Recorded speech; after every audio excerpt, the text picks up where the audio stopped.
What's up, everybody, and welcome back. I'm Carolyn Bagan from Crank It Up Show. I'm very excited today because we were going to tackle the human rights in science, technology, and development with our beautiful guest, Mrs. Marilu Pedrosa. How are you, ma'am? I'm perfectly fine.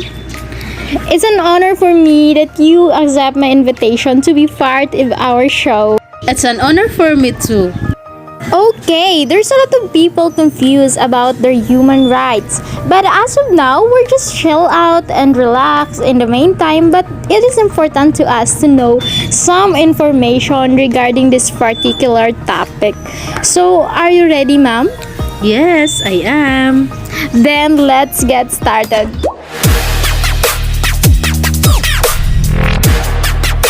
So the first question is, why it is important to centralize human rights in science, technology, and development?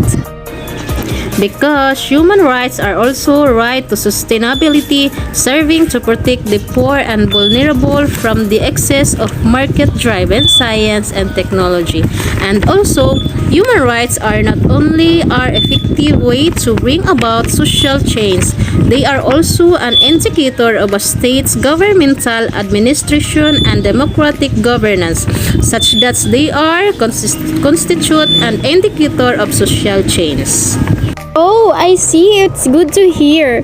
Then we should importance human rights because it plays vital role in our country, right? Yes, of course. Next question is, the article asserts that there is no universally accepted definition of human rights-based approach to science and technology. Why do you think so? Actually, a human rights-based approach to science can ensure inclusive access to the benefits of science advancement, foster the place of women in science, and guide the establishment of sound policies and ethical issues in science, innovation, and technology. Next question is, not everyone agrees that in the human rights-based approach to science and technology. Why do you think so?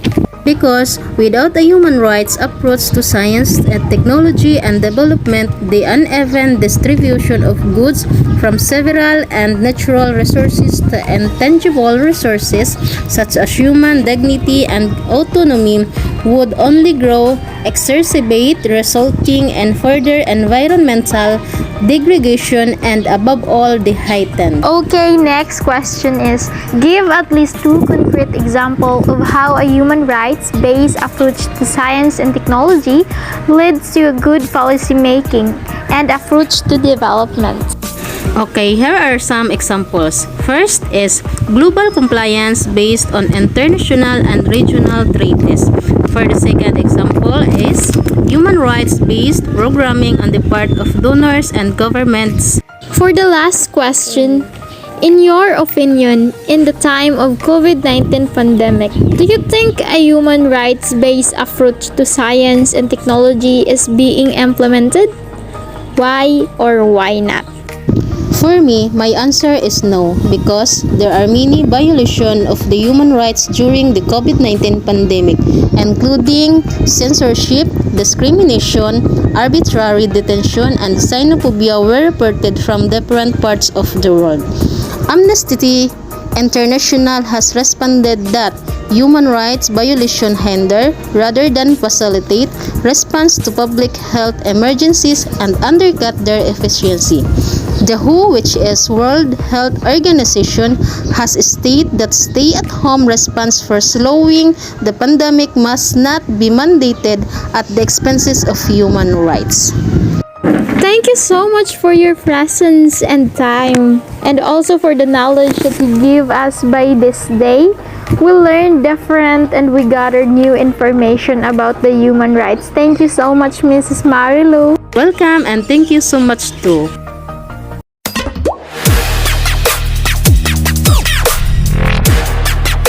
As of now, we probably observe and notice the opinions of our guest. She says that The human rights in science, technology, and development is very important because it provides or promote well-being. By the help of new technology and science, we can easily fade the circumstances, the hindrances, or of our rights and dignity. That's all for today. Thank you so much for listening our station. I hope you learned something. Again, my name is Carla Limbagan. This is the Crank It Up Show.